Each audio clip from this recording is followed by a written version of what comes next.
Arkham.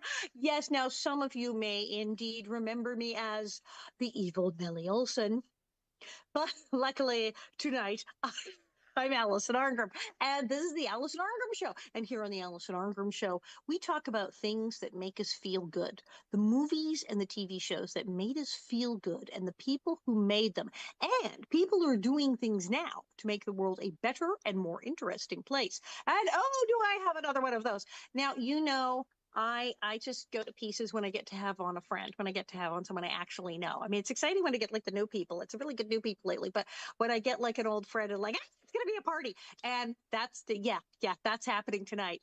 In fact, our next guest, it's we were talking about this. I think between the two of us, we may know literally everyone in Western civilization. Certainly every single person who was ever on TV in the 70s or 80s. Between the two of us, we literally know all of them. Um, if you watched all the good Norman Lear shows back in the day, you watched stuff I did, you did your homework in front of One Day at a Time.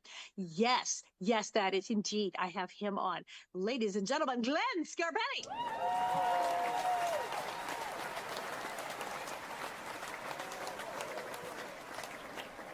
How are you? It's so good to see you, Alison. You know, you and I have very similar sense of humor. We have very similar energy, and I was so looking forward to this all day because I know that we're just gonna have a lot of fun tonight. Yeah. This is this we could start like anywhere. You are amazing. I mean, of course, everybody knows you. Oh, darling boy, Valerie Burnell. It's my friend. I went anytime. He was so cute. And then you were also like little teen star thing, which is just a totally wonderfully bizarre, weird world. And you've talked about that because I was watching our mutual friend Pat show, going, "Oh, yeah, that's good." He's talking about you did the whole thing. I tried to be kind of a teen idol with little us because we were all trying to break out because we were in the 1800s clothes. So we're all like, oh, look, I'll make a sexy picture. I'll be in a bikini. So I was running around shorts and a bikini like mad, trying to get photographed, trying to go, ta-da! It didn't actually work. I mean, there's people now sending me these old pictures going, hey, you were really cute. I like them. So this is kind of it. I did get to keep the bikinis. I'm very happy. I got a really nice collection of swimsuits. But I tried and I did. You did. You really did it. You had the cute boy in the tight pants and no shirt, Tiger Beat stuff happening, and you had like an album, and you did the whole teen star idol thing. Was There it we good? Was it weird? go. you know, I had been acting for quite a while before actually that all came into play for me, Thank and God. yeah, and I just felt it was like par for the course. I rolled with the punches as to what the industry was bringing my way. I knew that that was part of what PR looks like for a guy my age. One thing I have to say, I was always very secure in who I was. I felt comfortable in my own body. I was never Thank God. like none of that really harmed me, if you will, in any way. I felt like I could, put that on and have fun with it, honestly. So yeah, so That's good. that part was fun. I mean, there's some of it because for some reason this month they're like, I don't know what vault somebody opened, but I'm getting a lot via like fan mail and on Facebook, like a lot of this picture I found with me in various bikinis. And some people go, good Lord, what is that? Some people go, hey, this is great. And other people are going, seriously, what? And it was kind of mixed. There's some pictures from that era where I go, that's really cute. I enjoyed taking that picture. I love that swimsuit. That was a good day. That was fun. And there's others where it's like, cringe, not like horrible, but like really, or I would go to the beach. They would want to take pictures of the beach, but it would always be in the morning and like when it'd be freezing, and I'd be in this cute little outfit going, I'm getting pneumonia. I'm going to like actually freeze to death. This is like horrible. So yeah, some of them were just kind of cringy, and now it's just kind of like I'm not sure I actually know who that person is in the photo. Right.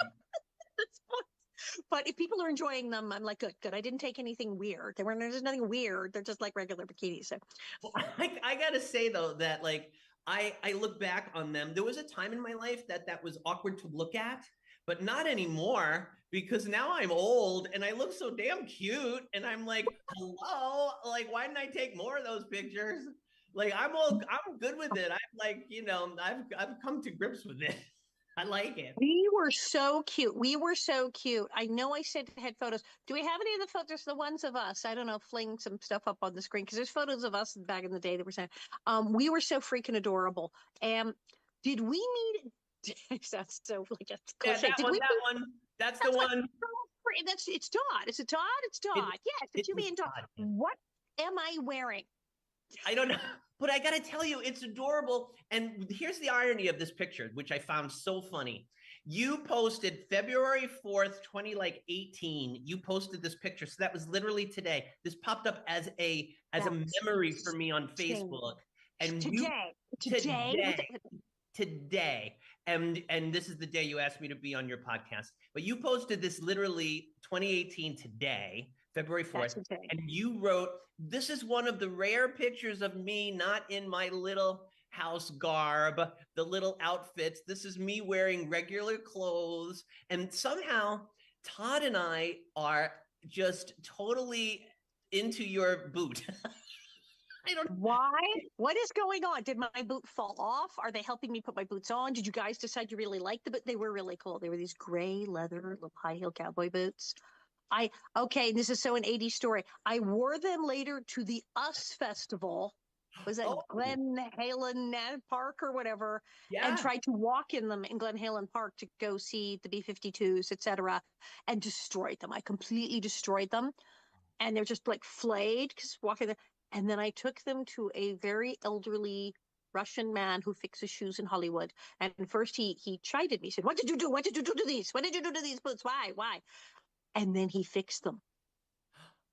And they Wow. were like new.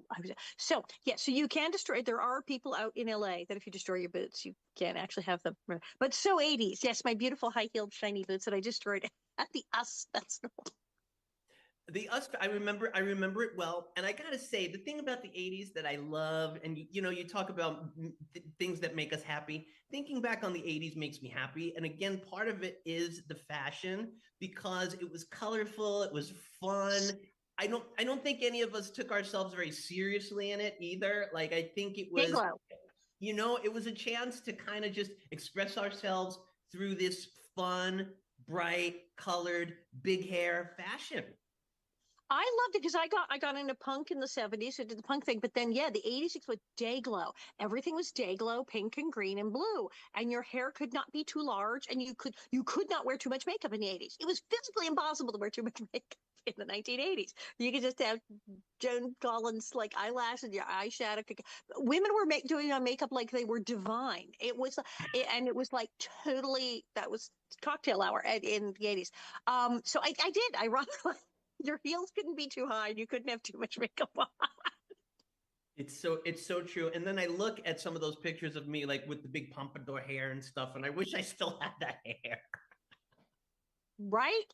Yeah, I look at my bikini pictures and go, well, damn, I like, right. Geez. And the funny thing was there was one picture that people were going, is this Photoshop? And it's a one piece swimsuit. And they're like, so sexy. I'm like, actually, that was a really practical swimsuit that I wore for swimming. The bikinis were just kind of like, so that's my good swimsuit. But yeah, it was such a weird era. And we're in all of these crazy, but I think we met at the fabulous Danielle Bourgeois, a lovely person. We met at her party because this is how all of us child stars met, as was people's parties. Parties, yeah, that was our social gatherings. Danielle, very dear friend of both of ours, still to this day. I hadn't seen You're Dan. still talking to her, right? You still see. This is what was cracking me up. You did an interview our friend Pat Leberto show, and every time he mentioned anyone you'd ever work with, you went, "Well, I just talked to him the other day." Oh yes, well she and I are friends on Facebook. It's like you are still in touch with everyone. I stay in touch with a lot of people. If you noticed, I'm not shy, first of all, Alison. So I have this, type of, I enjoy friends, I enjoy laughing, I enjoy parties and all that jazz. So Danielle and I have known each other before we got on television during our Broadway days. She was doing Broadway kids. Yeah, she was doing Annie when I was doing Golda with Anne Bancroft, my Broadway debut, her Broadway debut. And we became buddies. And then, Norman cast us both in two of his shows. And we stayed buddies throughout that. And we hadn't seen each other, honestly. We stayed phone friends for a long time before all of this. And then we saw each other at Norman Lear's memorial recently. And it was just a lovely reunion.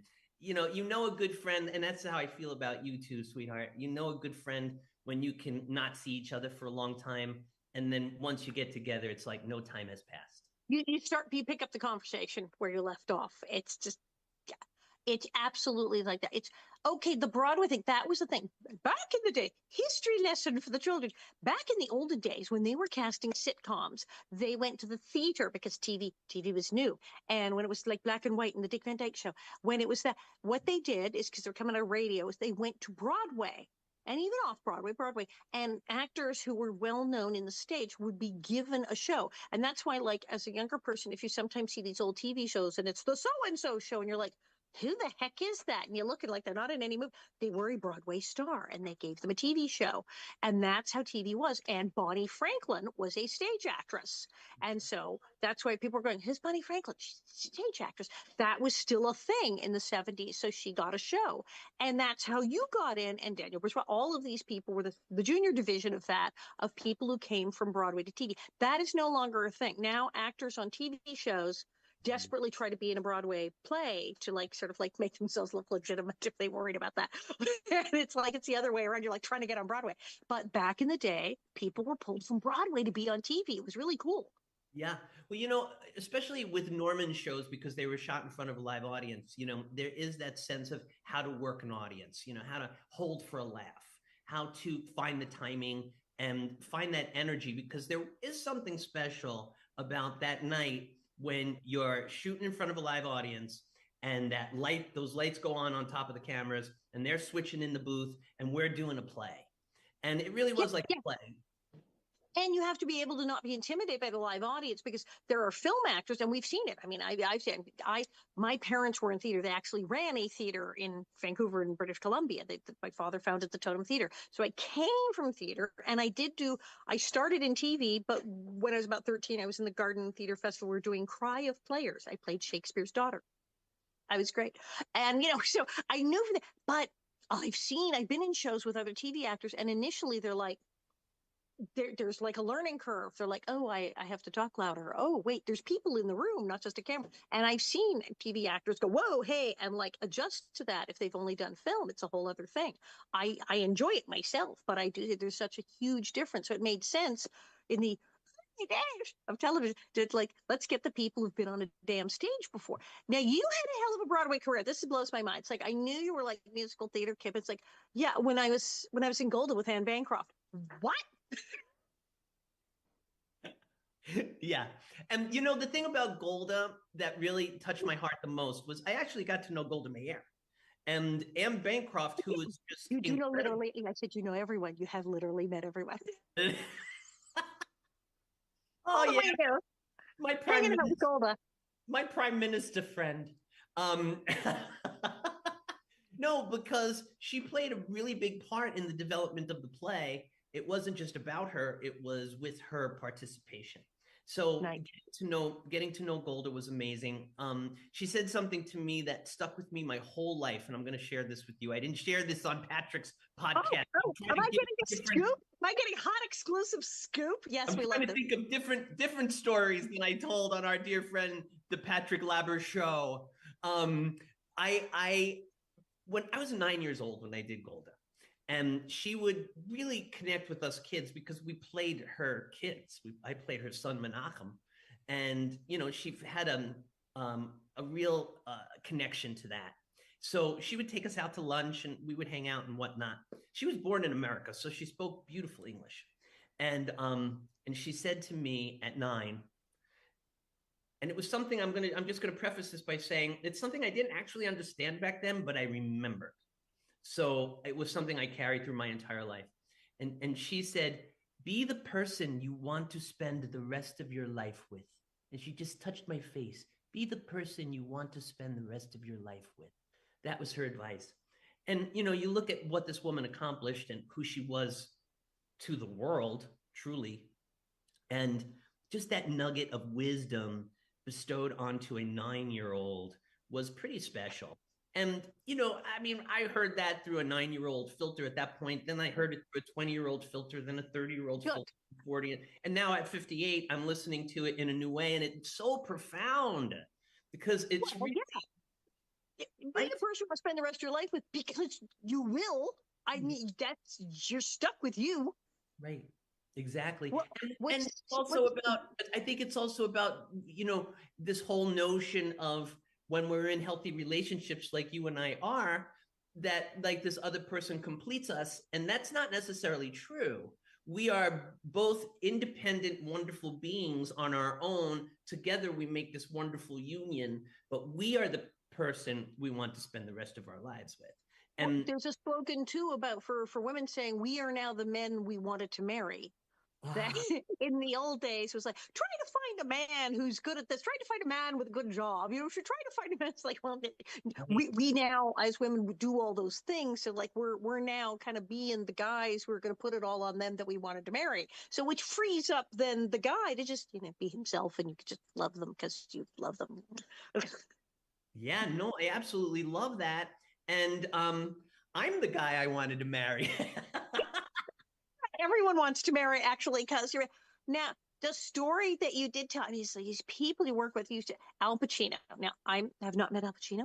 Big Al Pacino fan from way back, from Godfather, from you know everything.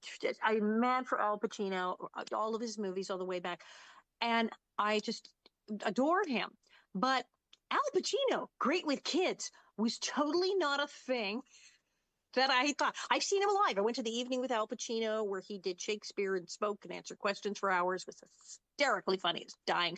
Bob saw him in when he did Salome. Brilliant, brilliant, brilliant. Seen him on stage, seen him on film, just like worship. But I mean, there's things in his performances, like what was it, the one where he's the devil's advocate, he's the devil. He turns out to be the devil at the end of the movie. I think that's one of the great being big on villains. I'm like, take notes. Yes, there's absolutely things he's done. I'm going with that. Thank you. But Uncle Al Pacino, friend to children, best Yes, friend to kids, not a thing that would ever occur to me. And I'm delighted to hear that he's a good person and was kind. But you have this whole story of working with Al Pacino on stage, gasp, and him being like the kindest, most fatherly, lovely person imaginable. What the heck? yes. And again, I say that he is an introvert, and he was certainly shy but humble, and that's what was so beautiful. He taught me never to believe my own press. That was one of Smart, his smart. Yeah. that was one of his big things of advice to me. And we remained You're an buddies. infant. You are an infant in this picture. How old are you in this picture with Al Pacino? Where you got your Uh, arm up? I was probably 12 there. Al actually The came. baby. Yeah, I was 12. Al came to my 13th birthday party, and which was so sweet. We invited everyone from the cast. I did not expect Al to show up, and he did. And he gave me that shirt that he's wearing in this picture as my present. He gave me his costume, and he said, "Someday, I hope you wear this when you play Richard III." And he gave me his costume and this Young. beautiful note that I still have. That one I have. That one I kept at my mom's house, because I had That's that smart. fire. We were talking about that a little bit before we went on the air. I lost everything I ever owned, including that shirt. Um, got burnt. But it was just so kind and wonderful for him to give that to me. I'll Shirt share off his back. Al Pacino literally gave you that shirt off his back. it off his back. And I got it. And I'm not saying this because I'm trying not to do this in an arrogant way, but I will tell you, I memorized the letter he sent me. And he said, this is the words he used. And I'm sharing this only because I hope it comes from a humble, grateful way when I share this with you, Just awesome. because it's something I treasure in my life. But he wrote, to one of the greatest actors I've ever had the joy to know and work with. And I just I can't, at 12 years old, Al Pacino said that to me and wrote it to me. And I have it hanging up in my office to this day. So I share that because those were the types of experiences, Alison, that as I moved into a hit television show, I was able to carry some sort of grounded wisdom, if you will, from the experiences I had. So none of it got out of control or went to my head, or you know what I mean? Like I already had some wonderful artistic experiences that led to that. And this Pacino moment was certainly one of them. And you learned how to treat people because the way he treated you, to do that, to be this huge, fantastic star, this incredible actor, and then say, you know, we get this 12-year-old kid say, you're that good. I think you're the greatest person I ever worked with. To give that gift to a 12-year-old. And I'm going to tell you another story I didn't tell on Pat's show. Pat's gonna kill me. I wanted I'm getting scooped, Pat. I want to share different stories so that these interviews are different. So I'm shooting one day at a time now. They moved the show from Metro Media Square to Universal Studios, where we finished the run of the show. And who's down the street but Pacino shooting Scarface?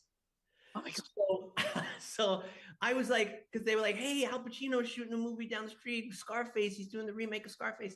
I was like, really? So I popped down there and I kind of saw his trailer and I'm like, kind of gently knocked on the door. And, as you do. And he like opened the door himself and he went, hey. I'm like, hi, I don't mean to bother you, but I'm shooting down the way. I have a TV series now and blah, blah, blah.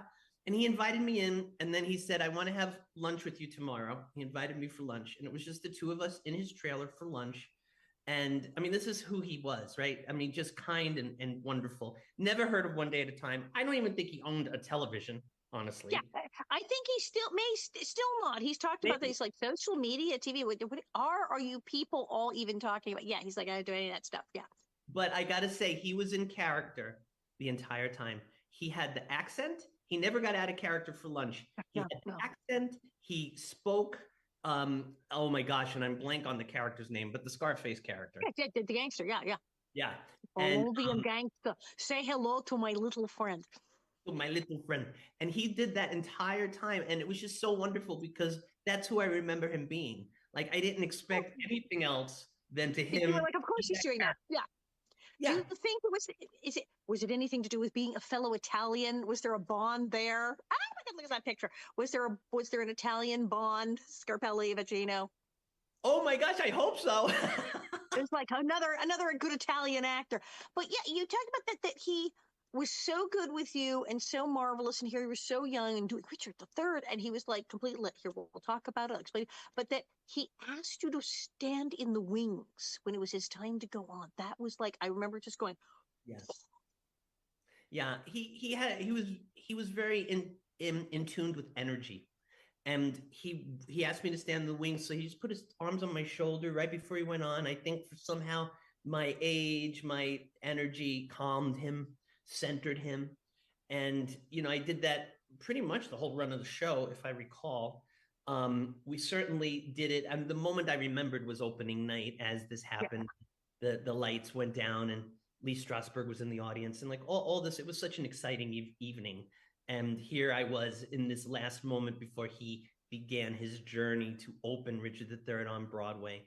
Here I am with Al Pacino having this very personal moment. I was so mind blown by this. So Bob and I were talking about it. So Al Pacino has like, can you be the last person I see before I go on? It was like you were this grounding influence. I'm like, what a fantastic thing.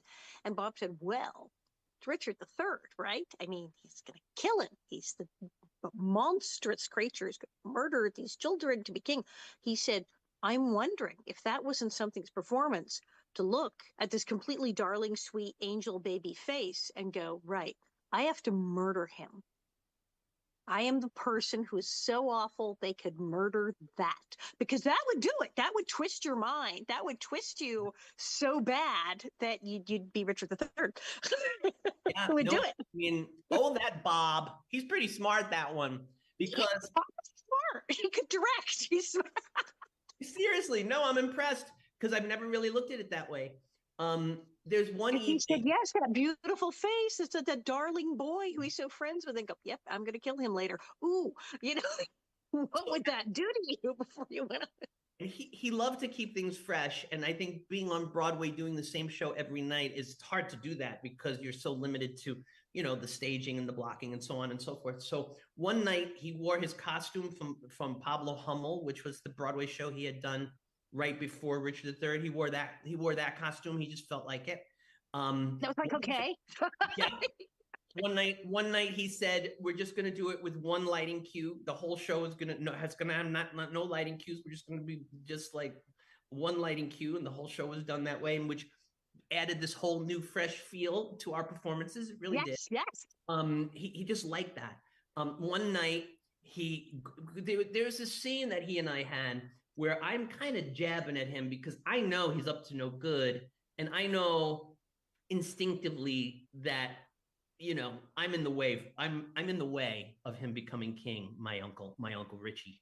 So I'm needling him, and he takes my face on stage. This was like well into the run of the show. Like this is nothing like this was. We weren't discovering things. This was into the run of the Like, show. surprise. Yeah, and he grabbed my face, Al, and he just licked it. He licked my cheek, my whole face, and it was his saliva just literally on my. I mean, because he was grotesque. He had a hump, like he was grotesque, Uncle Richard, you know.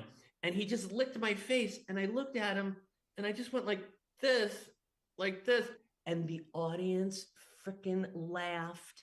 I got one of the biggest laughs that has ever been given in a Shakespearean play. There was this organic moment of I looked at him like, what the are you do like He must have just gasped. Like, what is he doing to the and the audience went nuts, and he came off stage and went, that's so fantastic, we're keeping that in, oh my gosh, that was so great, we're keeping it in, we're keeping it in. So I'd say we kept it in for maybe 3 weeks, and then one night he said to me, we're not doing the lick anymore. I'm like, okay. And that was that. So and that's a new thing.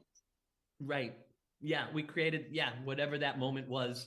But you have to do that. I remember reading about, okay, Yul Brynner and The King and I, and that he said that somewhere early on in the whatever 10,000 performances what he had to do, he said, I have to do something different every single night. I have to somehow do The King and I have to play The King's Save differently every single night, because otherwise I'll go crazy, because clearly I'm doing this show for years. I'm clearly going to keep doing the show for years. And at some point he went, this isn't stopping. I'm going to be doing this. I'll be bored out of my mind. I will go insane. I will be so miserable. I have to find something new constantly with this character, to the point that it's like different every night or I'll go mad. And he said, the audience may not notice that I'm doing something different. I don't even care. But I just, it's not, if something isn't different in my head at some point during this, how would you even survive doing The King and I that long? So yeah, that you do. You make stuff up. Yeah. And it's so interesting that you say that because, and I know you know this, but to share with your audience, like actors really feel that theater is the actor's medium, because film is a director's medium because they get to cut your performance. Television is a writer's medium because you really have to write what's on that page. Yes, really tell those stories and arc those characters over a period of seasons and so on and so forth. But when it comes to acting, it's when that curtain goes up, it's just you and the audience, and that's it, and that chemistry. So the actor has a lot more say, if you will, in what actually happens and transpires pace wise, connection, doing things that are like Pacino and Yul Brynner that are fresh and new and unannounced, if you will, which makes it exciting, doesn't it? If you do it really well, it's like, what's he going to do next? And that's the thing for the audience. They're like, oh, I'm not watching it. Is this really happening? I don't even know where these people are going to go with this. And what was it? Uta Hagen said about, why do we watch a cat? If a cat comes on stage, everybody's, oh, let's look at the cat. What's the cat going to do? Why? Because we don't know what the cat's going to do next. Actors are following a script. We know what they're going to do. We don't know what the cat's going to do. Your job as an actor is to make yourself at least as interesting as the average American house cat. I love that. That's I know I love that. I'm gonna write that down. It's a damn cat. I read her book many moons ago, but I want to write that down, Al. The cat. And that's the thing, is some point, if you can get that where they just go, I sincerely do not know what the hell this person's going to do next. Ding. Yeah. So that's what Pacino was clearly doing. I might lick somebody's face. We don't know. I don't know. I might lick a face. I might lick a face like a cat licks his paw. I want to say something else, which brings us a little bit to a one day at a time story, which is I want to brag about Norman Lear for a moment, because God, go for it. Yeah, because Norman Lear, I think, lived in that same sort of creative thinking. He was very in tune with spontaneity. He let his actors play a huge role sometimes to the detriment of Norman Lear, a huge role in the development of all his shows. And one of the things he did was we had a 5:30 show and an 8 o'clock show, and he didn't really like pickups. I mean, unless we really screwed something up, like there were not pickups. Like he wanted. That's when you have to stay up all freaking night because you spent the week rehearsing the show. Then you do the show like it's a play, but you do it twice. It's studio, it's filming, and then. And I've been there for a lot of shows where I went to see friends and they're like, yeah, you can go home now because I'm going to be here till midnight because they had to do pickups where then suddenly it becomes like a regular show. Hey, the part where you crossed to the couch was bad and you wind up reshooting the whole bloody thing. And that is hard. That is brutal when you have to do pickups.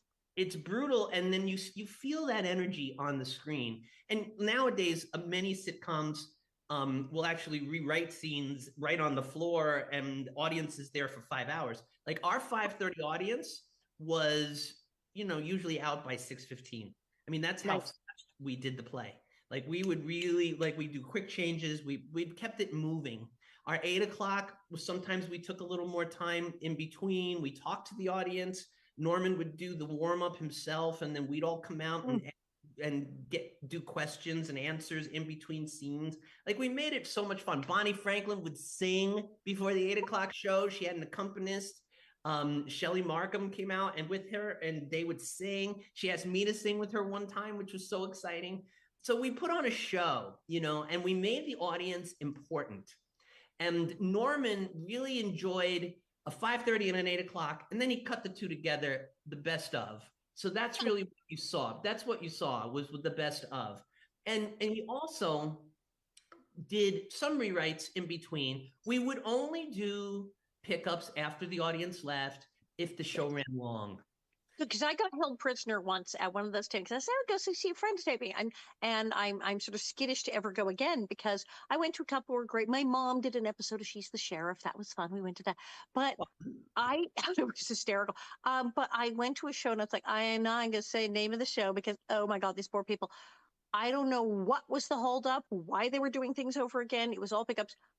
I don't know what time. It was after midnight, and they had to bring out snacks for the audience because people were hungry and going to pass out. And it was like almost getting ugly. And they were like, people were like, "Oh, come on, you guys you don't really need us here for this." And they're like, "No, we're not letting you leave." They held us prisoner for like 6-7 hours to watch them make a show badly. Norman was not a fan of that at all. I mean, all his shows, Maude, All in the Family, they all just chop. Now, when All in the Family ended and Carol really became the showrunner, it wasn't really Norman at that point. He was the chairman of the board for Archie Bunker's Place. And Danielle, if you talk to her, she'll talk about this, was not shot in front of a live audience. It was block and taped, which that was really Carol's choice. It was not Norman's, but it was only until Norman stepped out that Carol was able to pull that one off. Let's just do it in the studio. Yeah, he wanted it earlier on, I believe, is the way the story goes. And Norman was like, heck no, we do audiences. Like, it brings a life to my work that would not be found if we were in front of that audience. And we would still find things. We were pretty well rehearsed. We were not, by the time we got to Friday night, we were not ad-libbing by any means. But Pat Harrington, who was such a genius. He was so funny. Oh my God, Pat Harrington. Yeah, he was such a genius. He would find things while the audience was there. He'd get laughs that we didn't all expect him to get. And there were times that he taught me how to do that, actually. And there were a few times I got laughs. I'll share two stories, if I may, about Pat Harrington with you. Again, I didn't share this. This is not stories that came up on the Pat Labber show, but here only on the Alison Arngrim show, exclusive to the Alison Arngrim show, just because there's so much to talk about. Two stories. First of all, Pat really helped me. He and I had just a wonderful connection. And the first time we really realized there was a really great connection, we were just rehearsing one day with the crew. And the first time we did the scene in front of the crew, they hadn't seen it and whatnot. And I did this one little moment. it was a scene where Pat was hiding in the kitchen because he didn't want this girl to know he was hiding in the kitchen. And I was walking out, but I saw him, but he was like, went like this. And I was like, okay. And I just started walking out, and Bonnie walked behind me. And just the way we walked and this whole moment was like just this, the crew went nuts. They were laughing their ass off. And Harrington from behind the cabinets said, "Hey, I'm the male lead of this show. Hey, I'm the one that gets laughs." And I just looked at him and went like that. And the whole crew cracked up. And then he said, "What do you do? What do you do?" And they said, "He flipped you the bird." And he loved it. He came out, he was hugging me. And like, that was one of our real first moments. Because I was like, Bonnie thought it was freaking hilarious. She was hugging me like here I am, this precocious little 14-year-old. Hey, I gotta laugh, man. Don't be saying you're the only one who can get laughs. On a show. That's always the thing. So many, as we know, many of our sister and brother and child actors were on shows where it was horrible and they had a horrible time and people were mean to them and like it was just a grind. And Right. to be on a show where you have fun and you like the people and they're nice to you and you actually get to like do good work and actually have fun where you're actually laughing throughout the day. We had that on Little House. I'm always so happy when somebody goes, "No, I did a show and it was great. We had a blast." Yeah, no, I mean, we really did. And Harrington was a big part of that. I mean, everyone was so wonderful. Bonnie and I stayed close to the day she died. She was like family to me, and her kids, her stepkids, but she called them her kids, are still two of my closest friends. Okay, now I have to bring someone because she got mentioned. Jill Whalen, Captain Stibbing's daughter, Love Boat. Okay, we are both big, huge members of the Jill Whalen fan club here because we both are crazy about yeah, she has to come on the show. I haven't had her on the show. I can't believe I haven't had her on the show. Ask her. You, she is so wonderful. You had told the story about saying, well, Valerie Bertinelli like, helping you get the part. She was like, no, I got you the audition because you put in the word for you. Jill Whalen got me the part. I got on Love Boat, and it absolutely 100% 15-year-old Jill Whalen virtually ordered them to hire me. So sweet. I love that. No, Jill was like that and still is. She's crazy. It was genius. She said it was a gimme. Okay, so it was the episode I come. I'm a it was the Becky Daniels show, and it's child star Becky Daniels, who was awful, comes to film her show on the Love Boat, and hello, and her Aunt Gert, played by Nancy Culp, yes, Beverly Hillbillies. Nancy Culp is come along, Becky, and Ronnie Shell was playing my director of my show. It was good, and I'm in little braids and dressed like the bad seed, and it was freaking hysterical. It was a great show, but the reason I was there was they had the meetings. You talk about when you're on a sitcom, they would go through the scripts and talk about here's what's coming up and what do you think.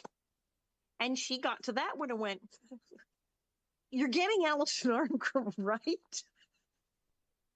And they went, "What?" And she said, "Okay, one, it's a gimme. Ha ha ha. The girl who played Nellie Olson, she just finished doing Little House. She was Nellie Olson, and now she's going to come be the Becky Daniels. Duh, like how funny is that?" And then she said, and besides, because at that time Jill was going to Buckley with Melissa Gilbert. They were going to the same school, real That's school. right. I remember. That's how I knew Melissa too, is through Jill and Buckley. And so she was going to Buckley, and she said, "Well, my friend Melissa, who to Buckley with, keeps telling me how much fun she has with Alison. So I want Alison on the show because I've heard nothing about how great she is on the set, and she's really, really fun. So she would totally have her on. And besides, come on, it's a gimme. The chick who was Nellie Olson playing Becky Daniels. Think about it." And they went, "My God, you're right." And then I was called. Just come. I was on Love Boat. And 100% Joe Whalen simply got me the job. I am forever in her debt. She did a show because she does a whole one-woman show thing. She was doing a show for some big corporate thing, and they had a thing where she had guest stars video in and stuff, and it was hysterical. So I'm like, yes, call me. What do you like? What do you need, man? I love it. I love it. I got to share with you. I was Jill's first screen kiss, and she was my first screen kiss. And it was on Love Boat. When we watched it back, they put in this, because we were young, and they put in this little sound effect, which we didn't do when we kissed. No. I think they wanted to make it a little sweeter to know, like, hey, there's no tongue here, that kind of thing. So they made it very sweet. But then I always joke because when people say, when did you know you were gay? I always said, when I kissed Jill Whelan.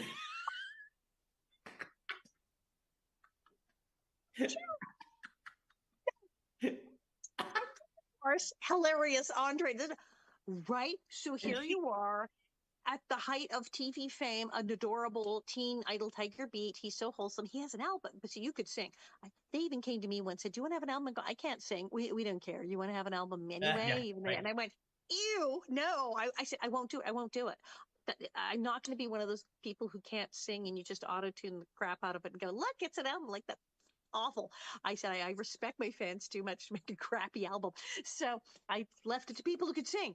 Um, but yeah, here you are, you're doing the teen idol thing. And, you know, there were huge things that had moved forward by at least the 70s and 80s. It was certainly better than the 1950s, for God's sakes. But it still wasn't like you could be on a super duper big TV show, especially a family show. Go, oh, yes, I'm gay. That would, no, people still would not. Steve Tracy, who was on Little House, was like, yeah, not saying it. Yeah, not. And Right. it was still a thing. And you were young and you knew. You freaking knew. Oh yeah. I knew How I knew difficult was that? well, that was my big challenge, when I look at my life and also the work I've done on myself as I've grown as an adult. I look back and how awkward that was. But teen life is awkward anyway. It's And already a disaster. It's just being 14. yeah, being 14 it has its own issues, right? So being on a hit sitcom, being a teen idol, having all these girls fawning over me and still not going out with any of them, you know, was definitely challenging. I felt like a fraud. I tried not to date a lot of girls just because I didn't feel like I wanted to hurt anybody, honestly. So You don't there want to was be a big liar. You didn't want, like, what if you went out with them as a good cover story and then they really liked you and wanted you to be their boyfriend and fell in love with you and you're like, no, yeah, and there no, were you want to do that? there were a few I might have hurt, but we're still friends. I've made peace with everybody in my life. I've made peace with exes. I always feel like peace is like the most important thing in my life, and I work very hard for it. And I always feel like peace in all my relations is important. Um, but it was challenging back then. I'll be honest with you. These girls would scream, and all I could think about was, "So, do you got a cute brother?" because that was real. So I wanted to be authentic. Authenticity to this day, really, whatever it is that is authentic to me. You see, what you see is what you get. So um, finding that authenticity meant stepping aside from the business, and it was at a time when things were still really going well for me. People always think, I went into a challenging time. Actually, I just pulled myself totally out of it. I needed privacy. I needed privacy to be who I was. No one was ready to do that publicly. No Hmm. company hire you. I mean, you look at what Ellen, and that was in the late 90s, I think, and Ellen went through what she went through. So, Very well placed and she did it very well and people were still like gasp and it's like I'm sure yeah, that's like when but I mean how many people didn't know? It was like when KD Lang came out. right. And, it's funny because How did you not notice? I'll share a story that Todd Bridges recently told me, which is Todd, our friend from our picture. Again, another Um, one we all know here. Yes, exactly. Todd, because I saw him, this is going back a few years now, but I said, I never really came out to you. He said, Glenn, you didn't need to come out. I said, really? He goes, when we all knew you were gay? I said, when? He said, we were all at Universal Studios, and Jason Bateman and Ricky Schroeder were doing Silver Spoons. He was doing different strokes. I was doing One Day at a Time. We were all like kind of in the same schoolrooms, and Facts of Life was going on, but it And they was put it together. It's nice. yeah, we were in trailers that had these doors that opened up where we could be together, or we were isolated for certain studies. But um, Todd said he came up to me one day. Now I have no recollection of the story, but I believe it. And and what he said was, he said it was him, Schroeder, and Bateman, and he said, "Hey, dude, we're gonna go up to the Universal Studios tour and hit on chicks." And you said to us, "Oh, I'm sorry, I can't. I'm going shopping with my mother." Oh dear, yeah, hi. Oops. And he said, that was the moment I knew. He said, Oh, they "Well, just must oh." have done slowly. I turned Yeah. like, okay, He let's went, oh just yeah. back They looked, slowly out of the room. he said they all looked at each other and just basically said, oh yeah, Glenn's gay. I'm going shopping with my mother. Yes, you are. Yes, I probably did. Oh. So we were hanging out with kids, and then we didn't see each other. And then one day, I get this call to come to the TV Land Awards. I have my award there. I went to the TV Land Awards, like, I don't know, 5 times. I finally got an award for character most desperately in need of a timeout. That's cool. I got an And award too because one day at a time got an award. So I actually got there to be an, but that the time with you, we were actually handing out awards. we were trophy people, and I got this call. You're going to be like trophy girl, like at the Golden Globes together. And trophy boy is Glenn Scarpelli. Oh my God, that's great! So Glenn Scarpelli's going to be all dressed up and like, here's Shatner. Like, here's Mr. Shatner. We're going to hand out the awards to people. Like, yeah, I'm in. I'm going to book me. And so I get there, and there you are. And I get there, and they're running hither and thither and getting you wardrobe because you had apparently just flown in from Hawaii and you didn't have any underwear. That wardrobe, you were waiting, going, they're getting me some underwear because I so neglected to bring underwear. And I'm like, what life are you now leading that you did, like, literally, like, pants? What do you do now that you don't need pants? That you just flew in and they're like having to get you pants, and it was amazing. And I was like, what do you do? And that's when you told me a whole banana story. But the TV Land Awards is where we rehooked up. Yes, we rehooked up. I did send you a picture. I don't know if Tony can find that picture, but it's the one of us kind of waving, cute kind of little outfits. Waving on stage. But basically, I had a condo in. There we are. Yeah, That's it was it. so cute. How cute are we? And you didn't. Why did you not have pants? Because I mean, it was hysterical. You were like, I don't have any pants. I bought a condo in Kihei, Maui, and I was living in a sarong. Not so wrong with that. That's so wrong with that if you can get it. Living in a sarong. Nothing so wrong with that. So I was, a beach bum for the 2 weeks prior, and Michael Levitt, our other dear friend who produced the show, flew me out from Maui, and I didn't have underwear. You'd come straight from Hawaii, and you hadn't worn pants. And you're like, I haven't worn pants in like a while. And I'm like, what are you doing that you can not wear pants? And then you told me you were going from Hawaii to hold on. I may or may not be wearing pants now. You're wearing pants now. This is entirely possible. You're clearly not in a sarong, but I can't see you. Maybe there's a whole sarong and sandals. I don't know what's happening down there. You had no pants. Guy shows up at the TV. I have no pants. And then you tell me the story. You're like, oh, well, I'm in Arizona, and Sedona, the altitude in the Sedona, where like it's UFOs and rays in space and ley lines and psychic spirits and energy. And I'm like, wow, what the heck are you doing there? And then you tell me the nuttiest story about turning on the TV and going, there's nothing on this channel. That's right. So back 23 years now, I've been doing this business. I've owned this business for 23 years. I'm so grateful for my life. I love it so much. I'm talking to you from Sedona as we speak. And I had rented this house before I bought my first home here. I was called here. I felt a calling to Sedona. I loved it. It brought me peace. I was actually the morning at that point, the death of my first husband who died of AIDS. So it was just a wonderful place to come and, mourn and be nurtured. And I rented a house before I bought one, and I got cable, and there were only 35 channels, and I only got 34 channels. And I was like, I'm calling customer service and complaining. So I called customer service. It's this tiny little cable company here in Sedona. I called customer service, and I said, hey, listen, I bought 35 channels. I'm only getting 34 channels. I said, it's a channel that's not working. They said, is that channel 18? And I said, yes. And they said, well, that's available. Would you like to make an offer? And I was like, oh, like to own my own television station?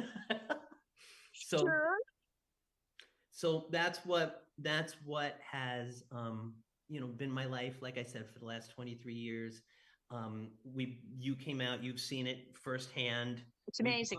we brought Alison out, everybody, to the Sedona International Film Festival many years ago. Fantastic. Many, I don't know, 2017, something like that. Eons, eons. And it was so much fun. It was very high altitude. I needed a little oxygen, but it was Tony, gorgeous. Tony, Tony, there we go. I was just gonna say there's a picture of us in Sedona It's together. like he was there. Look at those mountains. Look at the exactly. We And did sock monkey.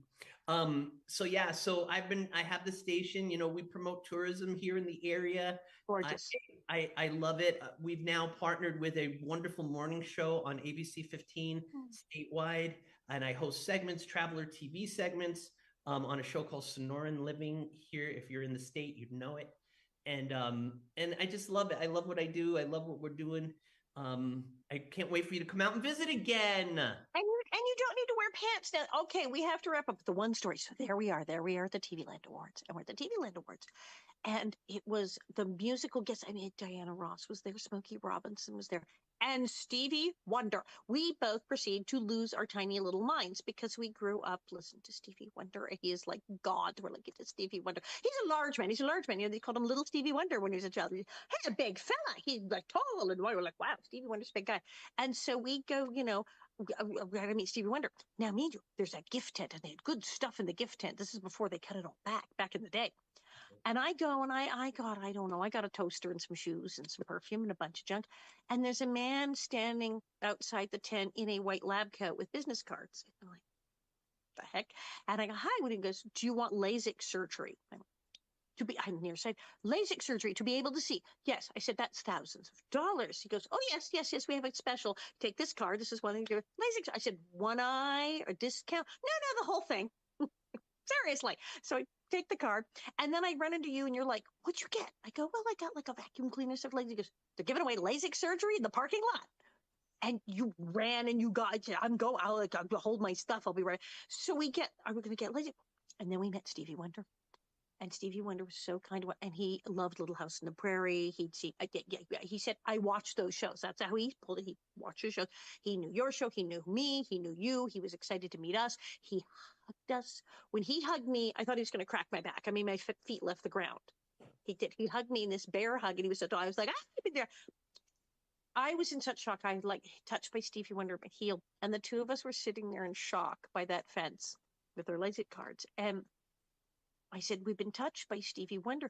And I think it was you who said, oh my God, Stevie Wonder touched us. And now we're going to be able to see.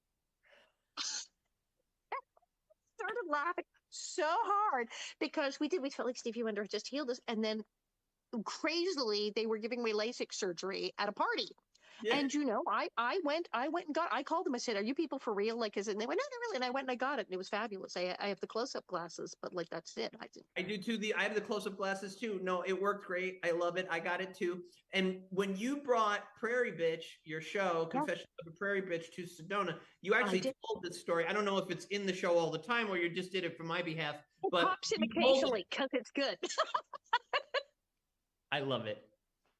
I loved it. It was so wonderful. Did you feel it when Stevie Wonder touched me? Did you feel like it was like 10,000 volts going through you? I mean, those are the special moments, and I look back on our lives, Alison. I mean, look at all the beautiful people that we've gotten to meet, icons that some are no longer here, and we've gotten to know. We worked at a time when it was a snapshot in time. It was a golden moment for television, in my opinion, when there were only 3 networks, when our shows were actually watched, by a lot of people. Like real time. Yeah. And we touched lives. And I'm just so grateful for those times and to get to know you. And I just appreciate you inviting me on your show tonight. Thank you. And you are so, as you said, about peace, about finding peace, about searching for things. I actually said I was going to ask you, can we have you cloned? Because if we had about 100, maybe 150 more you, I think we could like totally fix everything on the planet. Ah, you're so sweet. Well, we're all challenged a little bit now. There's some energies going on the planet that we all have to stay. Yeah, it's a roller coaster. So we're all doing our work. I certainly on a daily basis do my practices, and we'll all ride through it together, my dear. Where can people find you? You're on social media if they want to see you, speak to you, look at you. Yes, the two social medias that I really pump are Facebook, Glenn Scarpelli, and Instagram.com, also Glenn Scarpelli, all lowercase, one word. And then you can also find out all about my station and everything I do at Sedona Now TV Facebook, Sedona Now TV Instagram. Please like us and follow us, and SedonaNow.com. Fantastic. And he may or may not be wearing pants when you see him. Thank you so much for being on my show. And ladies and gentlemen, hi, this is the Alison Arngrim Show, and I'm Alison Arngrim.